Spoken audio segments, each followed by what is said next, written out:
જય માતાજી મિત્રો, સ્વાગત છે આપણા એક નવા વ્લોગમાં. આજે તો આપણે ડાયરેક્ટ બપોરના વ્લોગ બનાવ્યો, કેમ કે કાલના ગાંજાના ભજીયાનું જોર હજી થોડુંક હતું. હું જતો હતો ચોરવાડ તરફ, ત્યાં તો અહીંયા ભેંસની એમ્બ્યુલન્સ પડી હતી. ત્યાંથી હું નીકળી ગયો અમેરિકન રીંગણા લેવા, કેમ કે મારે ઊભા રીંગણાનું શાક ખાવું હતું. રીંગણા લઈ હું ગયો સ્કૂલે, થોડુંક કામ હોવાથી, પણ મને ડેલાની અંદર જ ન કરવા દીધો. મેં કીધું મારે નથી કરવું, કાંઈ વાંધો નહીં.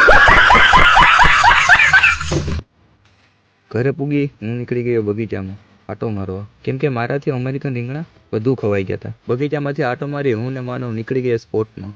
ગ્રાઉન્ડે પૂગ્યો ત્યાં તો કેતન છોકરાઓને સલાહ દેતો હતો.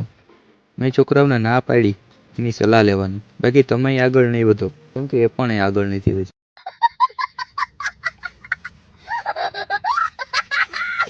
હું નીકળી ગયો જીમમાં, કે તો અહીં